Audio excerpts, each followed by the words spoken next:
ये क्या वजह हुई सर कि संभल जो एक समय में सबसे बड़े सूबों में से था वो इतना प्रोमिनेंस में नहीं है आज की डेट में? देखिए, तारीख बदलती है, समय बदलता है तो बहुत कुछ बदलता है।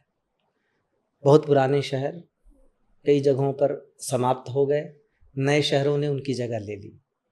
बहुत सारी जगहों पर ऐसा है कि पुराने शहरों की जो बसावट है वो निकल के बाहर चली गई, तो पुराने शहर का अस्तित्व ही खत्म हो गया। ये तो इतिहास के साथ चलता रहता है।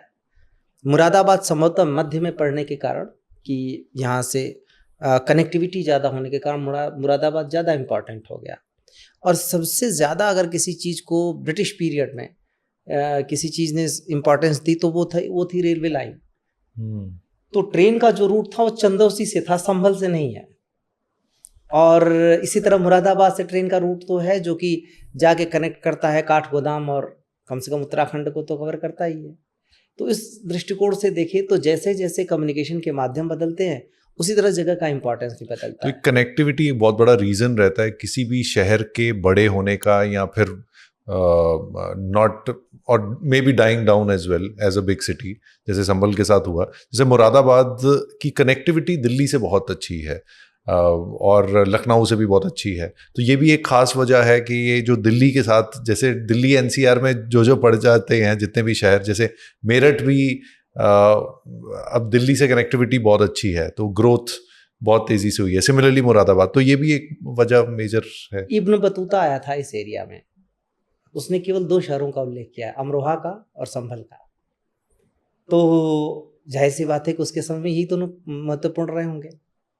और उस समय चूंकि कनेक्टिविटी ये रोड की नहीं थी और वो कंफ्यूज्ड भी था, रामगंगा नदी कहाँ पे है इसको लेकर।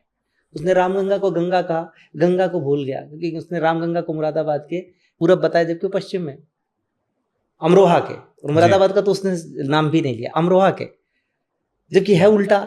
तो इब्न बतूता कंफ्यूज हुआ।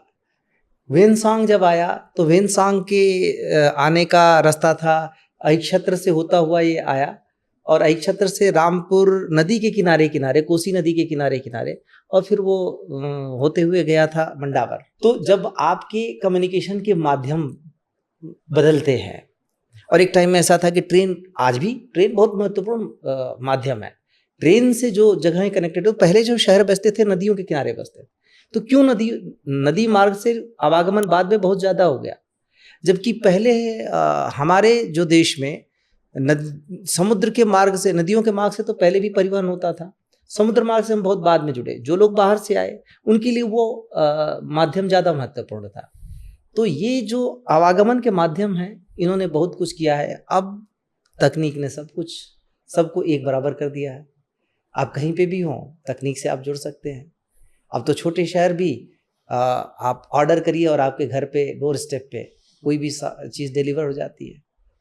तो दुनिया भी बहुत ज़्यादा बंधने लगी है, लोग, जो सोसाइटी है वो सिकुड़ने लगी है। अब एक दूसरे से कम्युनिकेशन भी टूटने लगा है, क्योंकि हर चीज़ आपके दरवाजे पे बैठे उपलब्ध होने लगी है। ये बदलाव निरंतर सतत चलते रहना है, कभी ऊपर कभी नीचे। हम भी उसी बदलाव के से गुजर रहे हैं।